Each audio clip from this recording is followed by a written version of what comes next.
Hello, what is up, everybody? My name is Mario Pichardo. Welcome to another episode. Today, we are going to be covering a whole host of topics. There's a lot that's been going on in the news as of lately. So we'll get right into it. Before we do, I want to remind you guys that to smash that subscribe button if you have not already, smash that like button because it really does help with us getting our message out there, getting more people to the show, getting more people involved in really what we're doing. And we want to, get as many people kind of informed as we can. And, it's the point of it. So if you enjoy it, if you feel like you learned something, if you feel like it's valuable, share it, like it, and put it up there and let people know what that this is content worth having, worth sharing, and write something in the comments. Tell me your thoughts, share your ideas. It also helps with engagement. It helps us with YouTube's ranking and the algorithm thing. If you're listening in podcast services, do the same because it provides us the same level of help, with those algorithms as well. So don't shy away from that.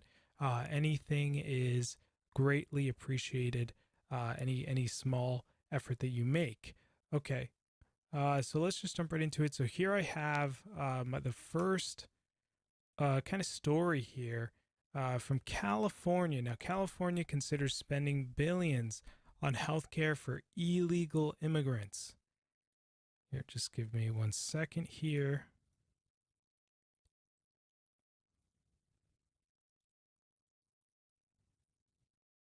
For those of you who are on podcast, I'm just putting it up for the people who are watching it on YouTube so you guys can see the article here. Okay, it's not showing up. Here, let me. You know what it is? It depends on the browser that you're using, I found out. If you're not using the right browser, you won't be able to look at certain things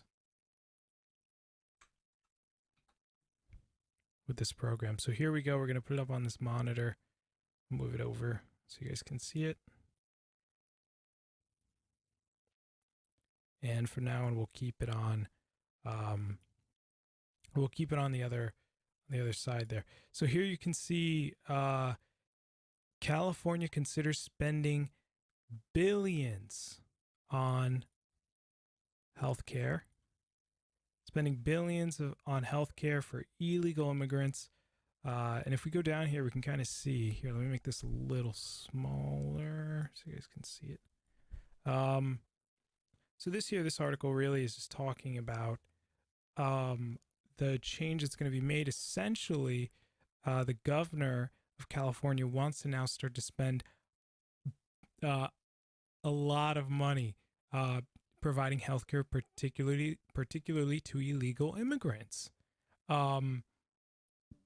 This is the same California that had that issue with the fires that called the federal government that they needed help because they couldn't fund or they couldn't, on their own pay for all the programs that they already have.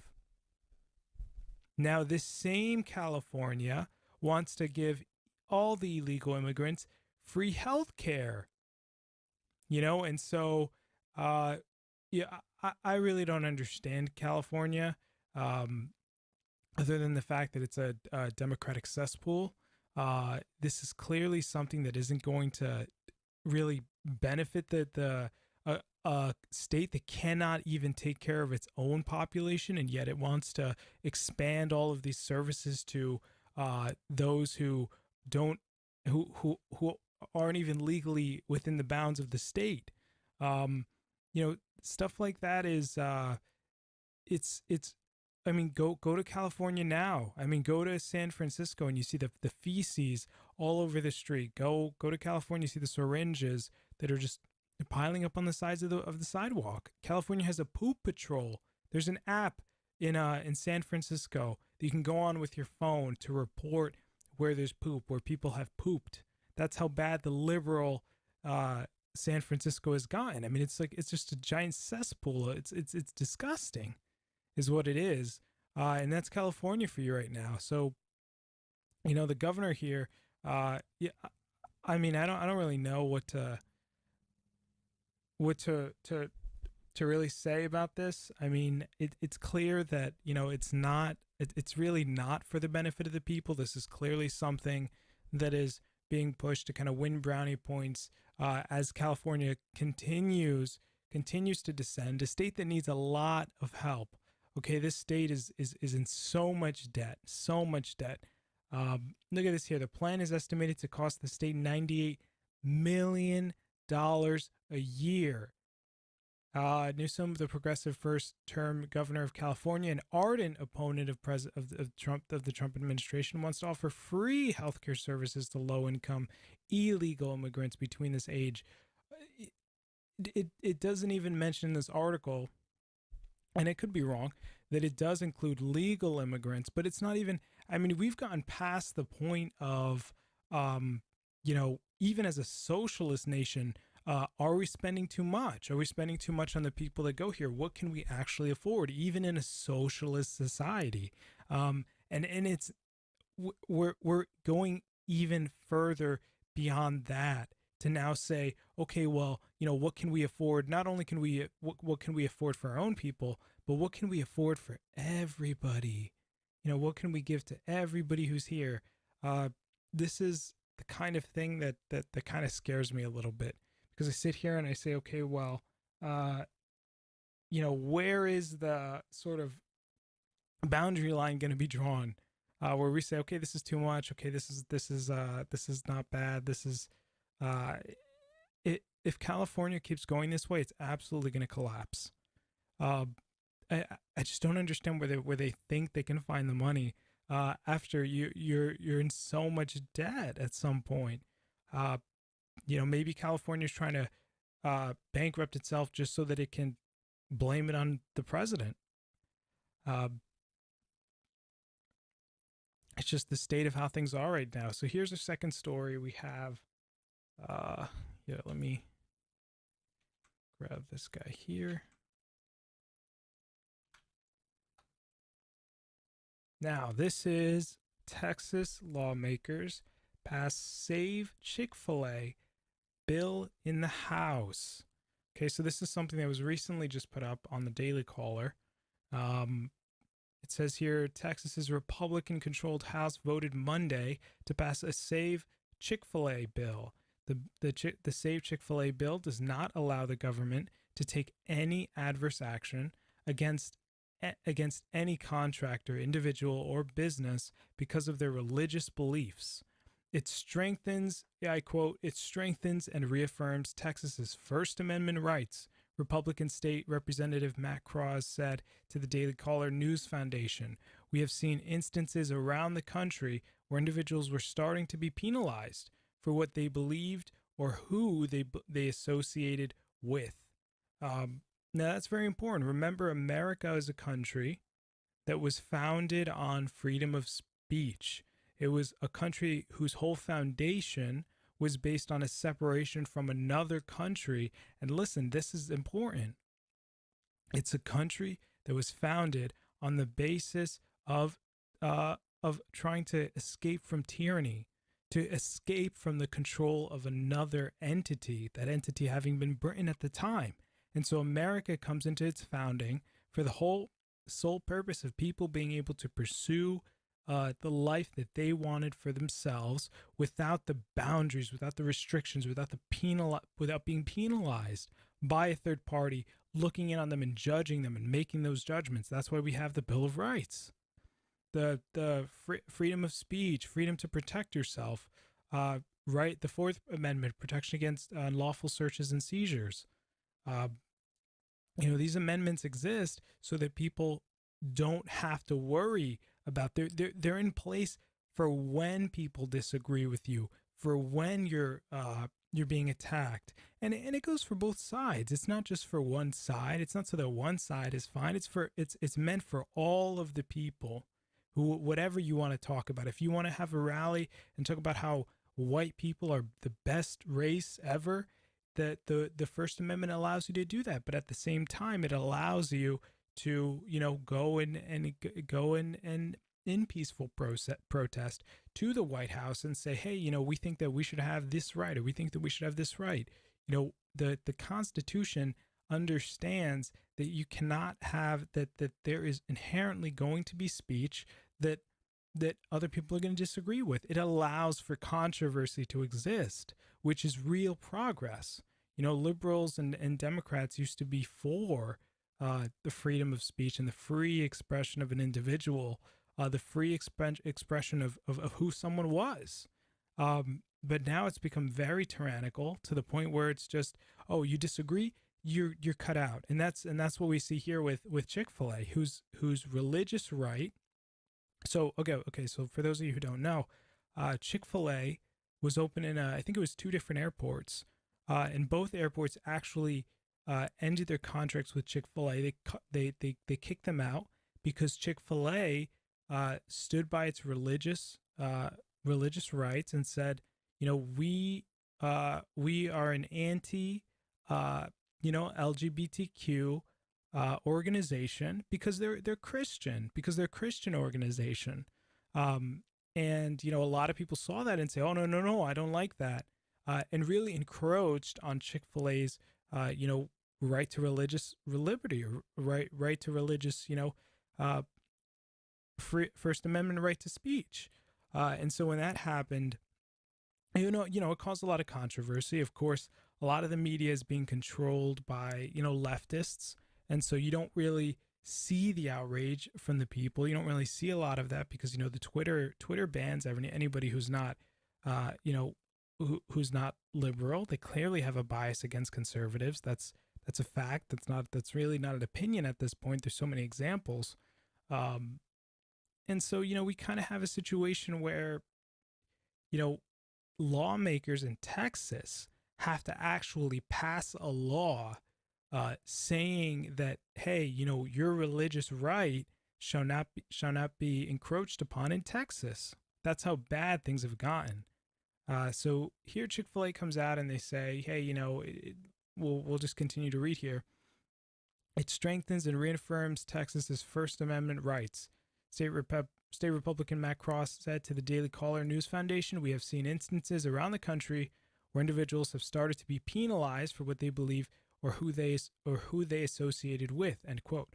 I thought that this started a very dangerous precedent and wanted to make sure that Texas didn't go down the road, added Cross, who sponsored the measure. The San Antonio City Council decided to march to ban Chick-fil-A from the city's airport because the restaurant chain's history of anti-LGBTQ comments and actions. Texas Attorney General Ken Paxton, a Republican, began an investigation after the vote in order to see if the councilman had violated any laws.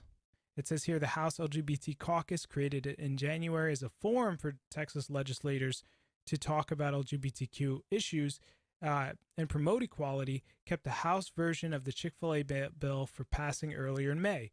The Texas Senate passed a companion bill on May 16th, and that's in this article detailing it, presumably linked here. The Senate version of the bill passed the state House 79-62 in a near party line vote. It will head to Republican Governor Greg Abbott's desk if the Senate agrees to changes representatives made. So there is our second story talking about Chick-fil-A. And this is important, guys, because what we're starting to see is, the right to really anybody who is disagreeing or has a different opinion, they're coming after you in a very real way that affects your bottom line.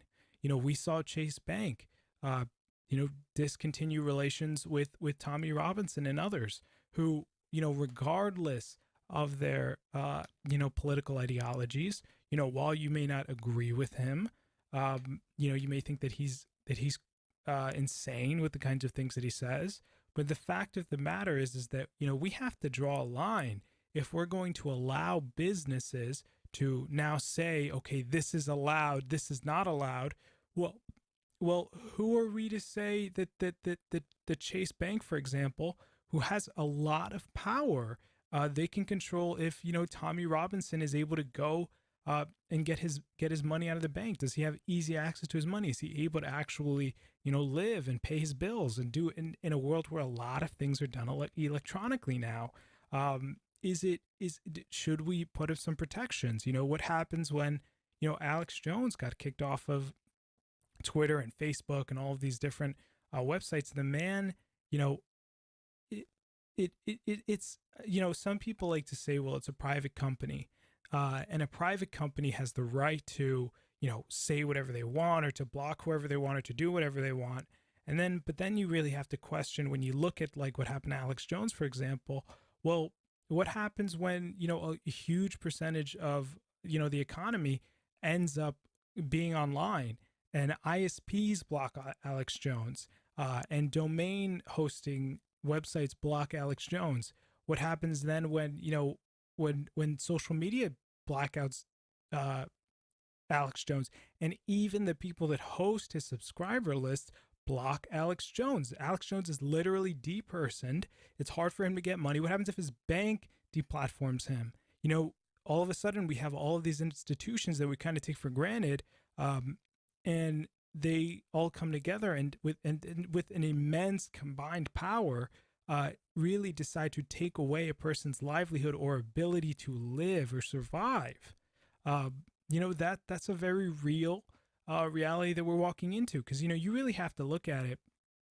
Alex Jones was one of the first people to be deplatformed, to be taken off the air, and following someone like that, what does that mean for the next guy? Because now we're starting to see a lot more censorship for a lot more people. And censorship always means one thing. At what point, whose decision is it to decide what people are allowed to or allowed not to see? It's always the communist societies that are the ones who like to choose what people are allowed to see, what they're not allowed to see, because they want it to fit their own agenda or their own system. So, I really caution against it, because America, first off, that was never what America was supposed to be. And who's to say that the American people or the people abroad need someone to stand to be an intercessor between them and information? That's something that's kind of scary. That whole even that idea that we would need that is scary. But the biggest issue here, and Noam Chomsky said it once, that the big problem, the biggest hindrance towards a democracy, towards a real democracy, like our Republican version of it in America, is leaders being elected who are unaccountable, leaders being elected who don't really have to suffer the loss or suffer the consequences of their decisions. And that's something that we have now. What happens if politicians like, oh, well, 60% of the people wanted it, or, oh, we couldn't have known that things would end up this way, and pushing in lie after lie after lie, and then what? They get pushed out of office, and then they get a cushy job somewhere working for some multinational corporation making over six figures, and the rest of us are left with the destruction that they brought, with the millions of jobs that were just moved over to China or moved overseas, and for what? And so this is a real issue that I don't know that we'll necessarily be able to solve outright, but something that we need to all take a look at and say, well, this is a real issue that's happening within the United States. It's happening within our country, that everyone needs to kind of sit down with and say, okay, well, this is for real. This isn't a joke. This is like, we really have to think about what we're going to do about this, because this is not, where we're supposed to be, where we should be. So, this stuff's very important. Don't take this stuff lightly. Here's our third piece. We have Burger King appears to endorse chucking. This is also from the Daily Caller. Here, let me move this over so you guys can see. All right. Burger King appears to endorse chucking milkshakes at conservatives. So for those of you guys who don't know, Burger King had posted online.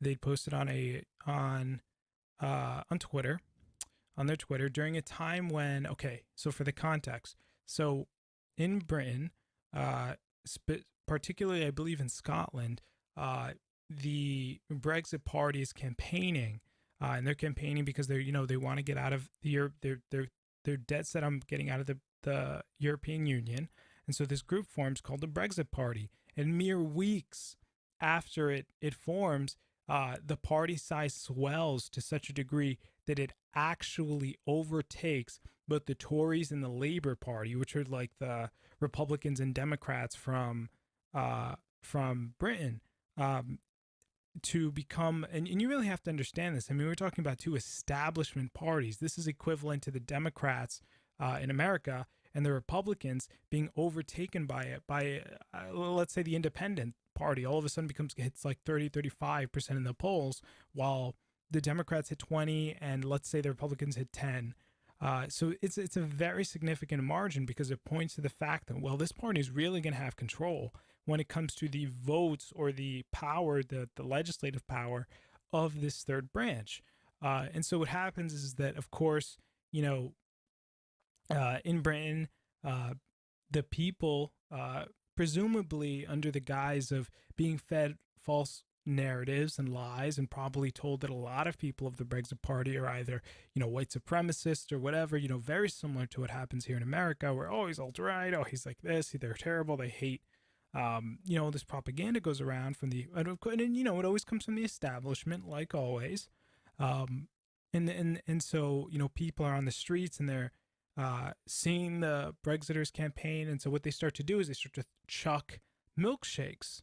They start to throw them at these people, kind of as a sign of protest, it is, and a sign of, discontent with the policy or with the idea.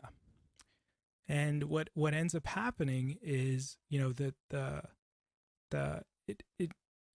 it's a very visible sign. It's kind of gross. You got the milkshake all over you. It's kind of like, this is like a little nasty. But really it's fine. I mean, you wash it off. It's really not a big deal. So Nigel Farage gets hit, and that's really what this article is really talking about. But not only that, the fact that, well, why is Burger King allowing this to happen? And also, at what point does why McDonald's, originally people were going to McDonald's to get their milkshakes so that they can go and they could chuck them. It became a thing. But then the police told McDonald's, they said, hey, you really should stop selling milkshakes here, because it's really not helping. They're being tossed at politicians. People are campaigning. So please stop doing that. And so in response, Burger King comes out and it says here, dear people of Scotland, we're selling milkshakes all weekend. Have fun. Love, BK. Which is clearly a response to the milkshake chucking that's happening in the region. Very clearly. I mean, it's otherwise, why else would Burger King say that? They said it in response to the fact that the police asked McDonald's in Scotland to not sell these milkshakes for this reason. And so they're kind of like tongue-in-cheek the way that they say it. And then they receive a lot of backlash, where people are kind of starting to say now, oh, you're going to promote violence, Burger King? That's cool. Things like that. And so they come up with a follow-up statement. They're saying, oh, we'll never endorse violence or, anything like that. And so they try to make that statement. As soon as I saw that, I was like, oh, I'm done with Burger King. I was like, this is incredible. I mean, you're a fast food company, and your fast food's not even that good. So you should stick to doing whatever it is that, stick to that. And so there's some videos here about the issue. But the bigger issue here is that, everything starts with something small. They start by throwing, milkshakes, the milkshakes turn to eggs, the eggs turn to rocks. And all of a sudden, it becomes, a dangerous situation where you have protesters who are, really attempting to hurt someone. A stone turns into a brick, and then it's like, okay, well, this is a dangerous society. Now, you face, a real kind of rebellion or a revolt against whoever it is for trying to say whatever they're trying to say. And so, shame on Burger King, because this is clearly not something that should be endorsed. Here you see, people encouraging the throwing of the milkshakes, people thinking that it's funny and things like that. Listen, I don't endorse any of this. I think that stuff is clearly not something that we need in America or abroad, and yet it's happening. And I think that people need to really say, this is not helpful. This is not something that we need in America. It's certainly not. Um, but neither abroad either. And so, I say, God bless to these people for trying to do right by Britain. Right now, there's a lot of disinformation going out there on the interwebs about the real consequences of, the Brexit movement, and a lot of fear mongering going on, because I think that a lot of people who are bought and paid for by establishment Brussels don't want to see Britain leave, because when you see it, it really is that, well, Britain has a lot of establishment Britain, and particularly establishment Brussels, has a lot to lose if they lose Britain. And so, we have this kind of group that's like, okay, well, we really don't want you to lose, and so leave. And so when we see this, this is clearly a response to the establishment, kind of set where they're like, no, no, no, no, no, we won't let you go. So that is our third story there. Here we have, so this one's a little interesting. This one actually talks about, here, let me put it up here for you guys.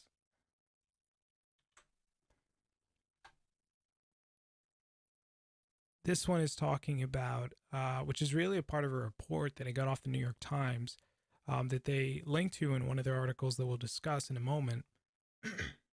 But this is really their source, and so really a study was conducted here concerning faith and fertility, and here's kind of the abstract here. We'll read it. It says gender equality is increasingly thought to be the new national natalism, the force that will bring about the reemergence of sustainable fertility from below replacement levels of childbearing women.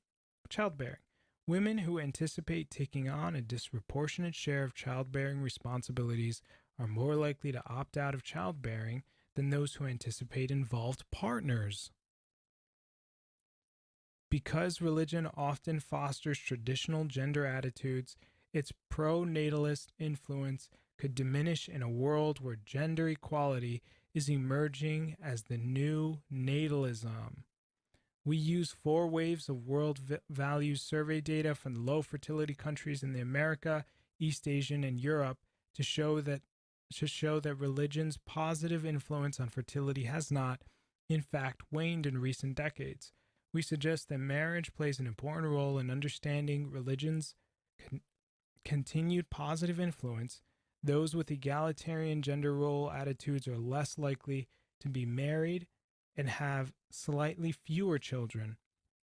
Religion has become a stronger positive predictor of marriage and childbearing over time in low fertility countries.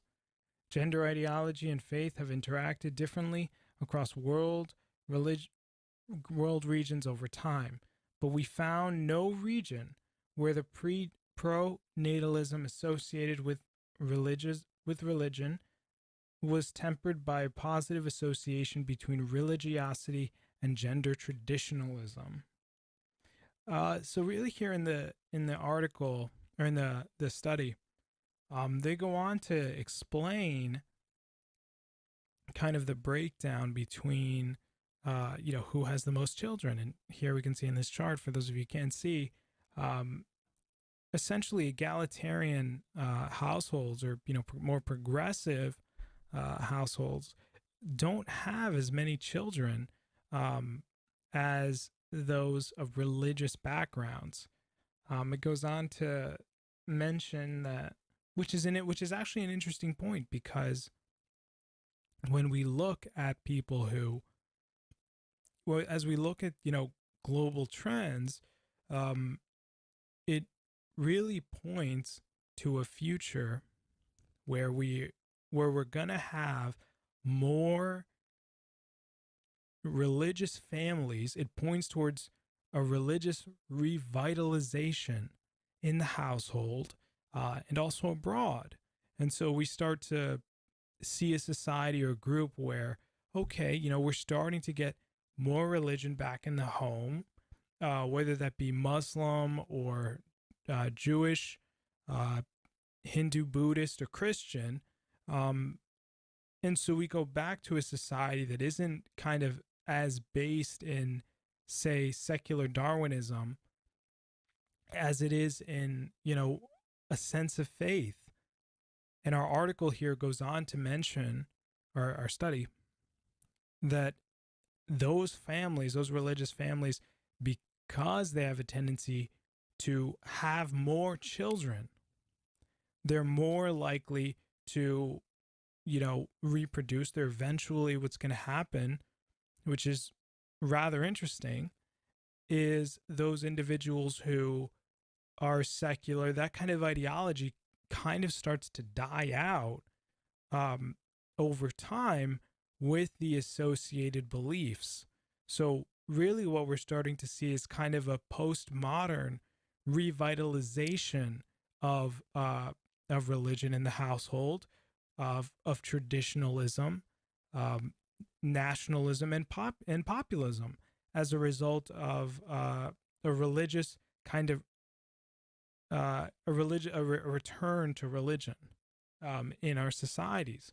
So the article goes on, this study, to talk about the kind of split between the gender roles, and which gender roles, would be based on ideology between, say, feminist and conservative, like a Protestant conservative, and how that difference really influences, say, a woman's feeling of happiness or joy within her relationship, about a sense of meaning with the relationship as it relates to the type of relationship that a woman has with her husband. And so if we go down here, we can see, here's the subtitle: religion has actually become more important for family size over time. Trends in religious salience over time. Does religion matter consistently across regions? We're going to skip this part because I really want to talk about this here at the end. Across low fertility countries in America, Europe, East Asia, and Oceania. I actually don't know how to say that. Oceania. Highly religious people are not decreasing in number, and neither are their more traditional gender role attitudes impeding their fertility. We have shown higher rates of childbearing among the more religious, and that religion has become more relevant for child rearing during an era when gender equity was supposedly emerging as the new natalism. The fertility gap associated with the extremes of religiosity increased 15%, from 0.24 children to 0.27 children across the last 2 decades. All of this analysis was conducted on the individual level. It did not touch questions about the state supports for work-family balance, nor did it interrogate how the prevalence of egalitarian gender role attitudes might benefit even those who do not share them. Nonetheless, we have shown that people of faith contribute towards sustainable fertility in modern low fertility societies. So really, what does that tell you? As time goes on, there will be more, traditionalists. There will be more conservative raised children in our environments. And it shows a slant towards conservatism as time goes on, particularly in more progressive societies, because progressives are not having children their replacement rates are lower than those of conservative, or not necessarily conservative, but more religious and conservative in that regard, families and individuals. So that is that guy there. This article that I'm pulling up right now is actually the interesting, I think the more interesting of the two, because here we start to see, this is from the New York Times. It says, religious men can be devoted dads too. So this is an article that, from what I'm hearing, made a lot of feminists upset, really because the conclusion that it draws is not one that's really in line with what a lot of feminists want to believe reality says. And so if you read the article, it really talks a lot about, a woman's feeling of happiness, a woman's feeling of happiness in the family, a woman's feeling of happiness, and a sense of meaning within her family. And it really talks about, it's interesting, and we'll get into it, that, women are actually feel better when they do have a partner who is very involved. They feel a lot better about the relationship. They feel a lot better about their place in the relationship. And it's interesting because we'll get into it. But women are actually happier in religious, conservative, with living with religious conservative women are happier in relationships with conservative religious men. They are inherently happier and feel more meaning than the opposite, than being in a relationship where the man is also a feminist, also very liberal, and they're both childbearing, but not by too much.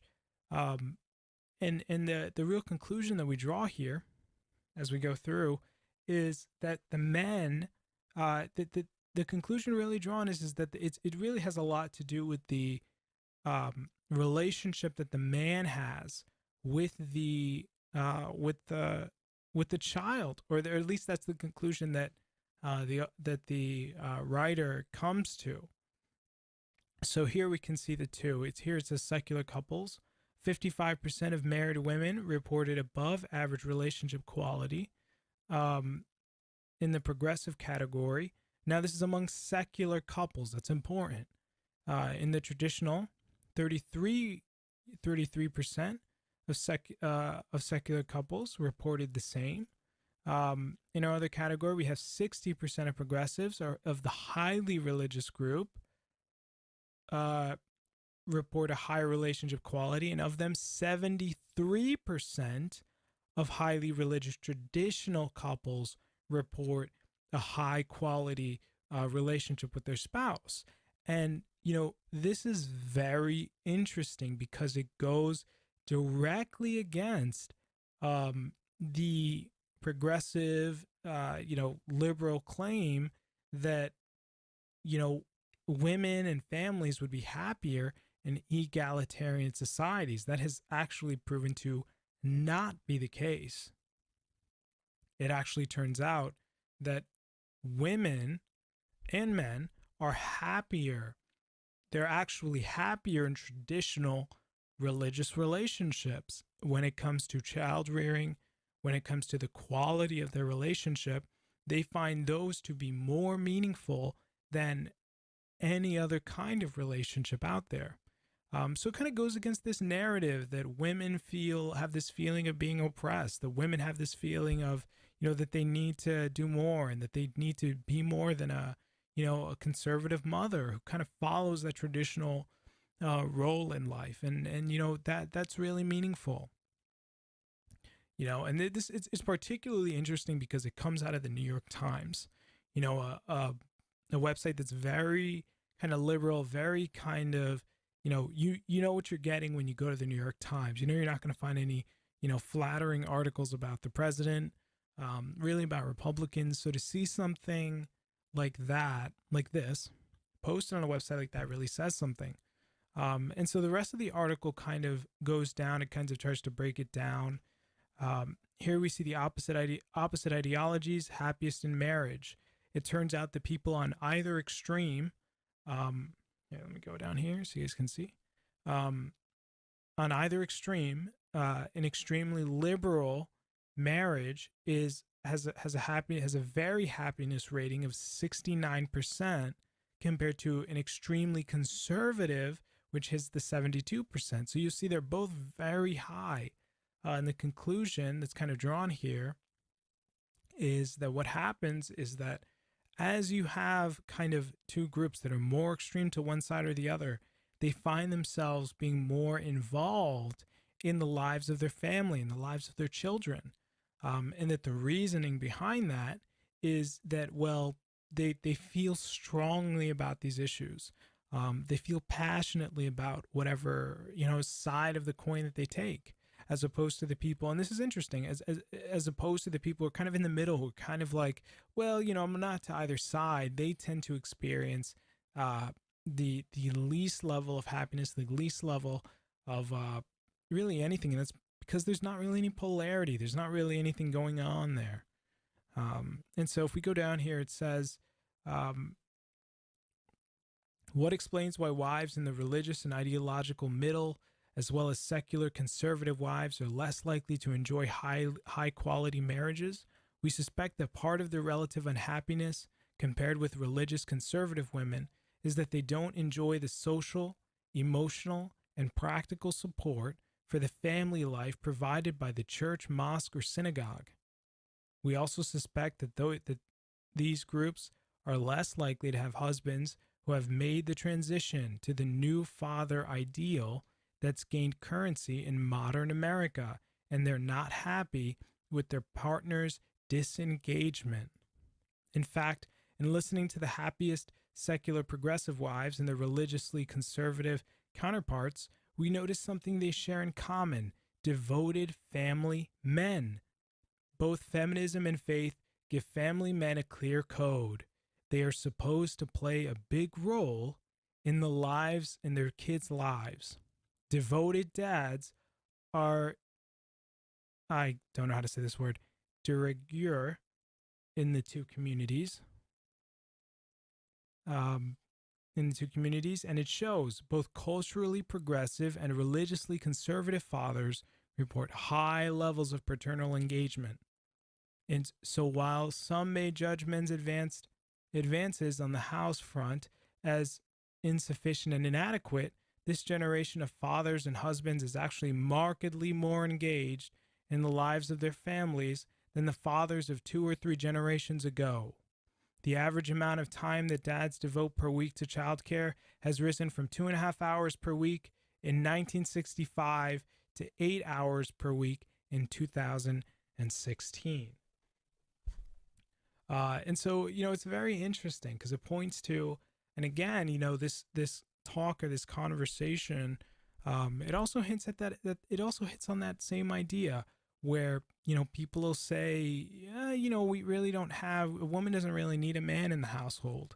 Well, clearly what we can see and glean from here is that, well, women feel a lot more fulfilled when they have fathers in their lives. There's a greater sense of meaning associated with having a man, and just think about the impact that has on the children.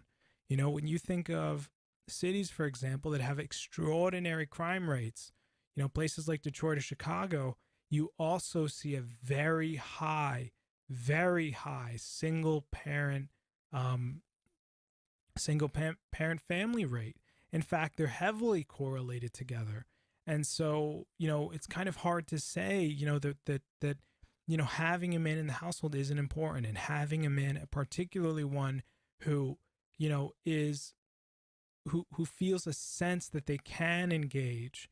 And it speaks to a lot of the harm of this liberal idea that, men aren't needed. Yeah, they are. And they not only are needed, but they're deeply needed in our societies. What happens when we grow up in an age where men don't really have role models because society has kind of taught men that they're useless or they're not necessary. You end up growing up, you end up having a child grow up with just one parent. You're going to see higher crime rates, which is going to turn into more dependence on the state. And all this is kind of promulgated by this idea that not only can women be single mothers or women can be, kind of on their own, which they can, but it creates, I think, a lot of stress and a lot of kind of emotional. People aren't, kind of like one islanders. We need each other. People need to have some kind of social connection, some kind of social bond.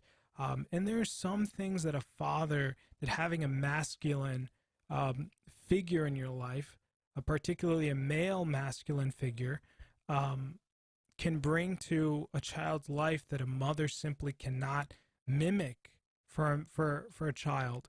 You're not going to look at someone and glean both the feminine and masculine for them. You're going to pretty much kind of put them in a box of saying, this is my feminine, role model of how a woman should be, and this is my masculine role model of how a man should be or how I should be as a man. And we kind of judge ourselves and kind of put ourselves in our roles based off of that kind of relationship that we've had. And what happens if you're a man who, grows up with a mom, but doesn't really learn, kind of that some of those more masculine qualities from a father. Now, that's not to say you can't learn some of them from your mother or some of the feminine qualities from your father, but I think it's very important for any child to kind of have the kind of both those dynamics, or have the exposure to both of those dynamics. And I think it's very dangerous for us as a society to kind of look at it and kind of make the quick judgment call of saying, no, well, it's just one or it's just the other. I don't kind of need both. Well, I think, it's very, I think it's very dangerous to kind of take that assumption, because we have to understand, there's some things about child development that we can't just say, don't matter, or that we can kind of objectively kind of think that we're so smart that we can kind of pick it apart and kind of take parts out if we don't fully understand really what's going on. And so, I think we can learn a lot. Just look at what's happened whenever we've taken the fathers out of the home, told the fathers that they're useless, told the fathers that they have to be a certain way. And also, who are we to judge masculinity and to say, oh, men are toxic because they're more, more aggressive or more, assertive? What say that a person doesn't need to learn to be assertive? That a person doesn't need to learn to be more aggressive in their lives, to chase after the things that they want, so on and so forth, and it's kind of hard to kind of learn the empathy and to learn that kind of social bonding with people when you don't have, the corresponding opposite. They have that aggression and that kind of, masculine caretaking, because it's not all about aggression. There's also companionship there, and there's a lot there that a man offers that should not be discarded at all. I think it's very dangerous for our society to kind of look at half of our population and say you're worthless. But even more so, well, what does that say about our young boys who are growing up? Aren't we virtually telling them that they're worthless? And if so, what does that mean for our daughters? Because they're going to grow up and want to be in relationships or have relationships with people that we've deemed to be worthless.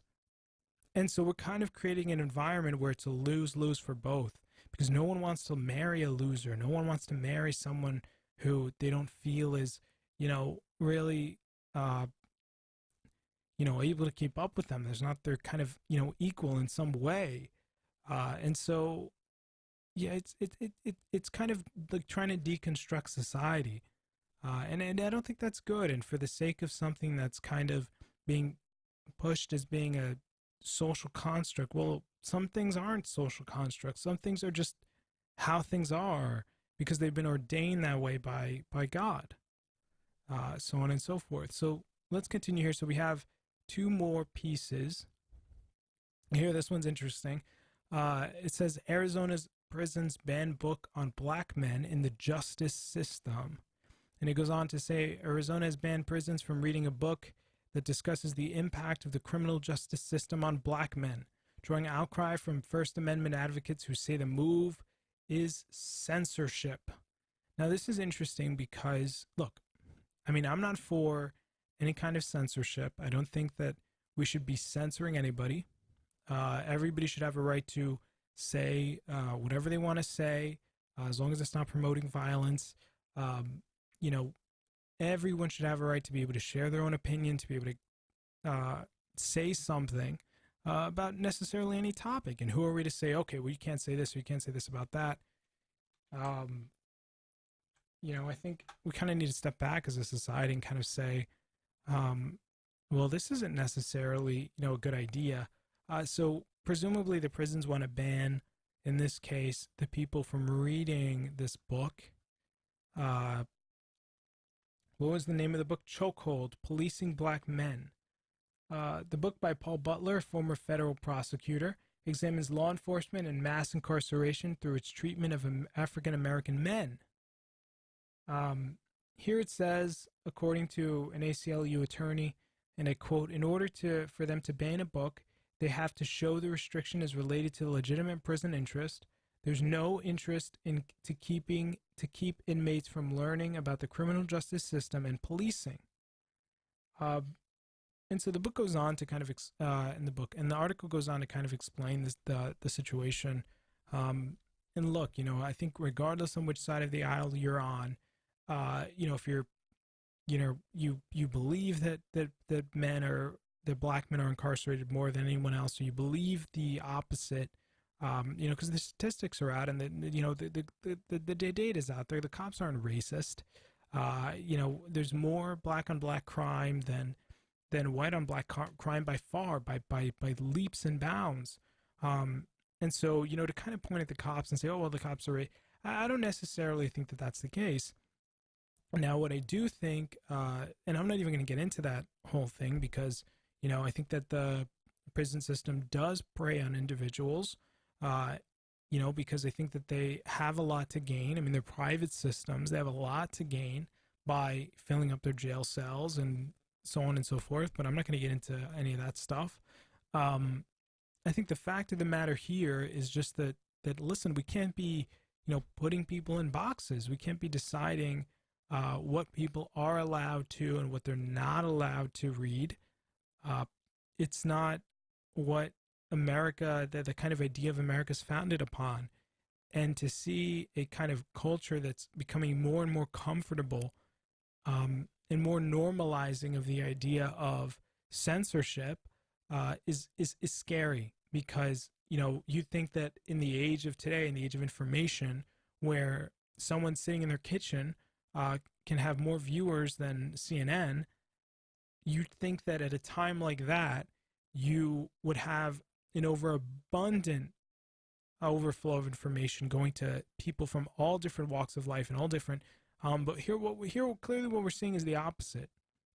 And if I was, one of these prisoners, I would see if I could get in contact with a lawyer, and I would sue the prison, because, and I don't know if this is possible, but I don't think that it is. I think that it kind of goes against a person's right to kind of have this level of censorship. I mean, who's allowed to say what you can or cannot read? As a citizen. I don't know about the prison's rules or how, someone works when they're incarcerated or something like that, but to kind of just pull something away and kind of say, no, you can't, is kind of strange to me. And so I'd be very careful of that. We can't just decide for ourselves because of our ideology, or even our position, okay, this is something that can be, this is something that can't be. It's a very dicey territory, and I don't think that it's up for any individual to kind of say, even if the book, and this might be a little controversial, but, I'm fine, explaining something or kind of going off on a limb here. Even if a book does promote violence or some form of violence, doesn't mean that it should be censored from the public view in terms of people not being allowed to read it or even know about it. Violence, or the appearance of violence. Look, we see violence in movies, we see violence in TV shows. a lot of people are desensitized to violence. We see it in video games. Okay, uh, people know what violence is. To read about violence or to read about incitements of violence, I think that we need to put more, trust and care into the general public to be intelligent enough to be able to know right from wrong, even when it comes to reading material that may be more, you know, uh, potentially questionable.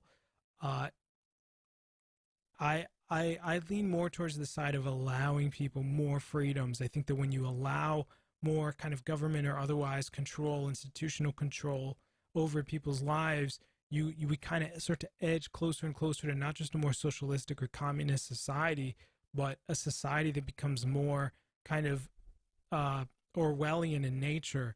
And I am certainly an anti-Orwellian, as I think that anyone who's read 1984 would agree with. So this is just something to pay attention to.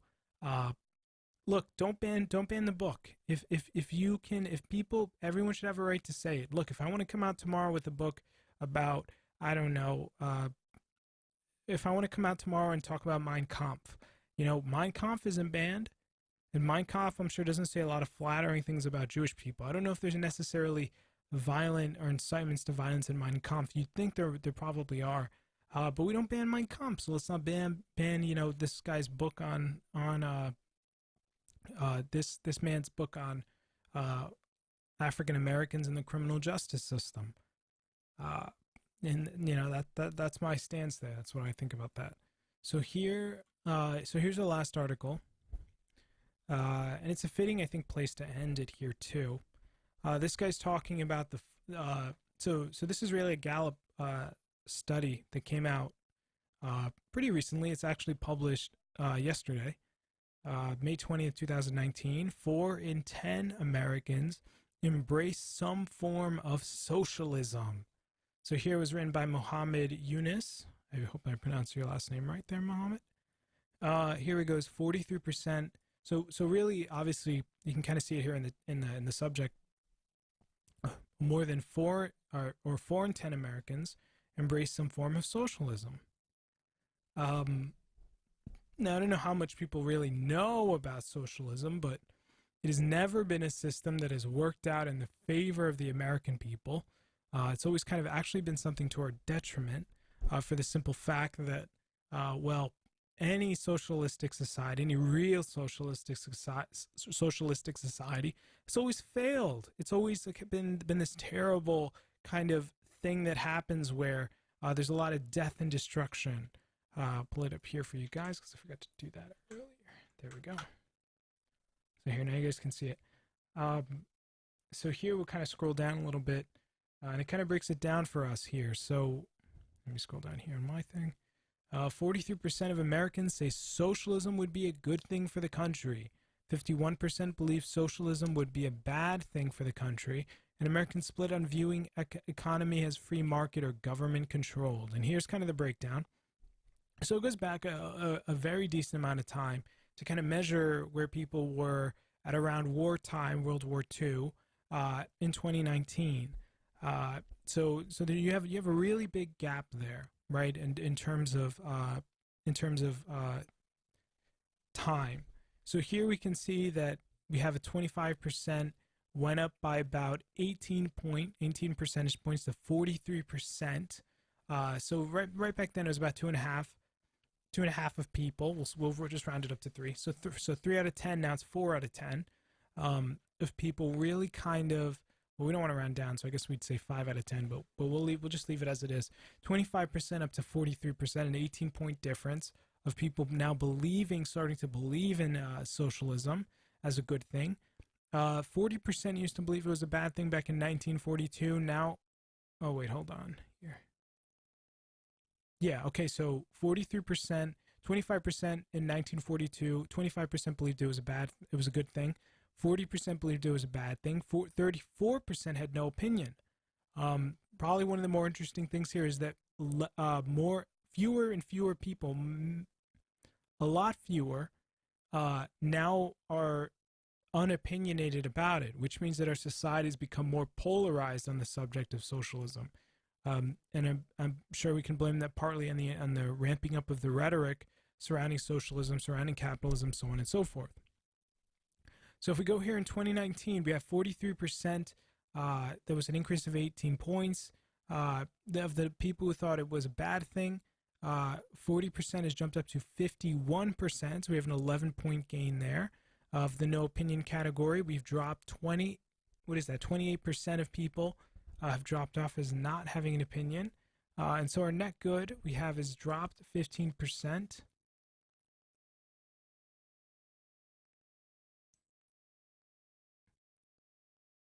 Yeah, and we see that our net good has it was negative 15% in 1942, has now become net negative 8, with a positive swing of 7 points for socialism.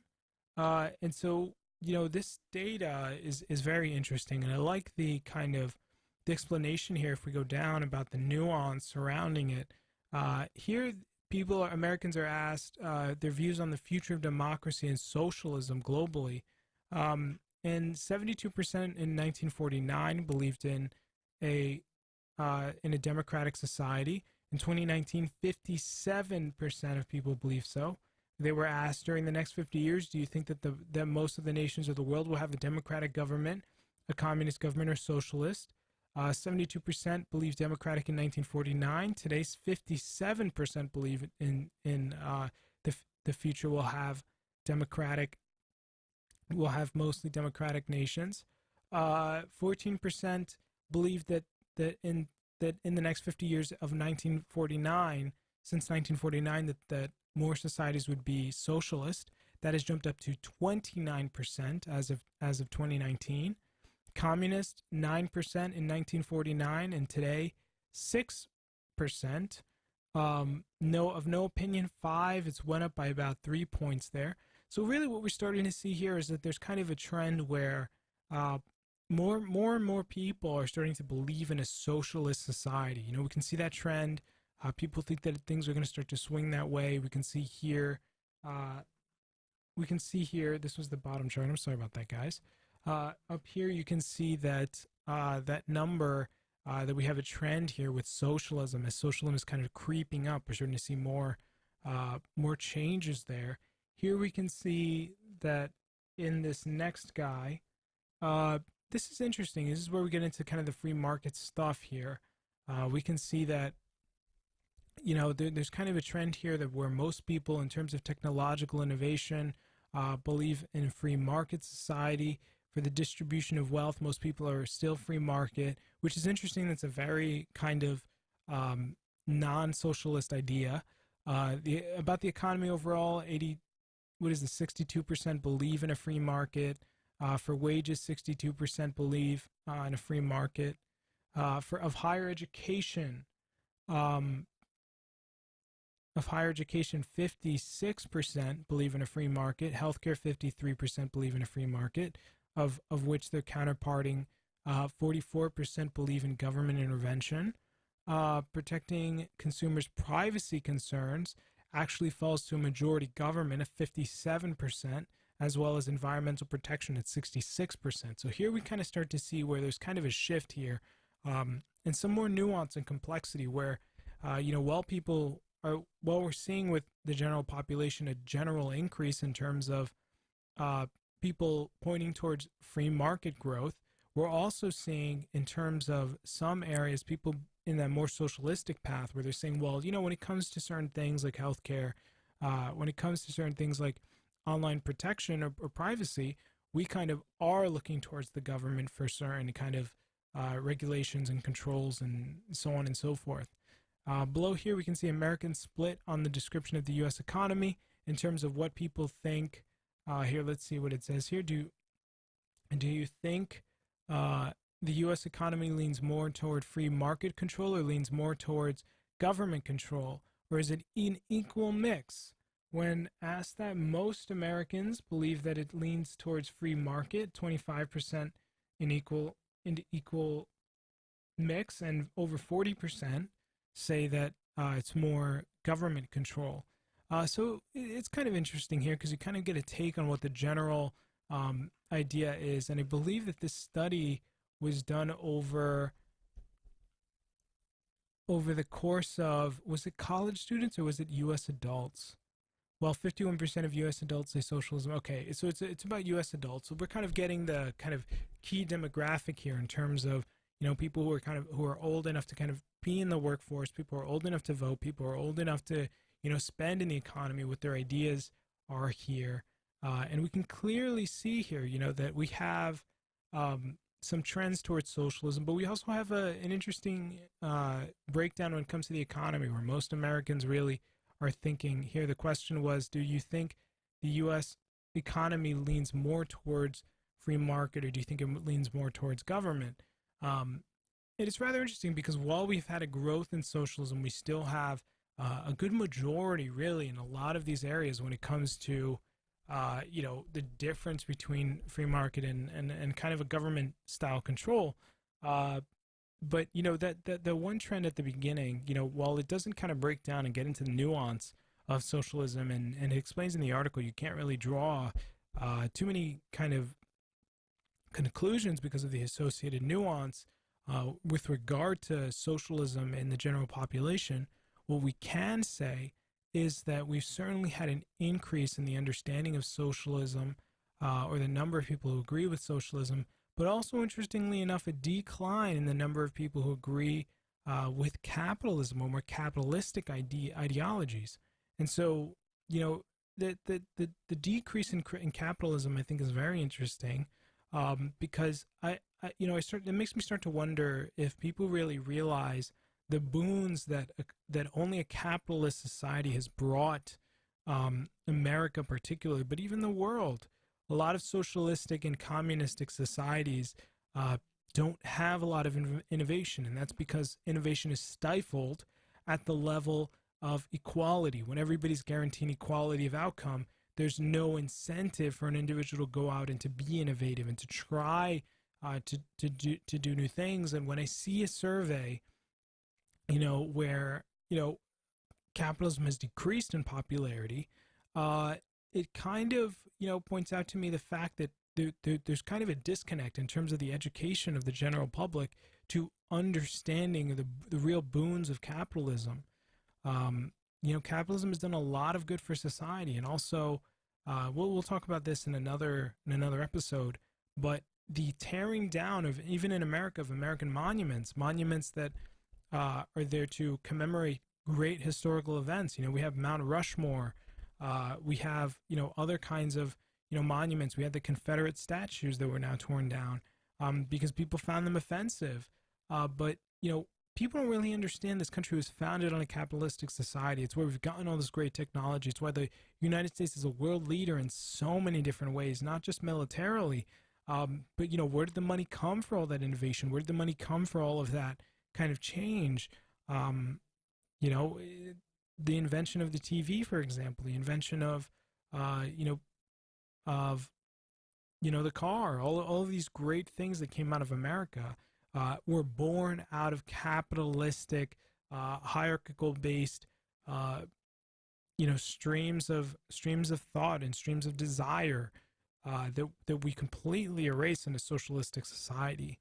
Where people can't even really afford things because everything has become socialized, like in California, to the point where income taxes become so incredibly crippling to the general population.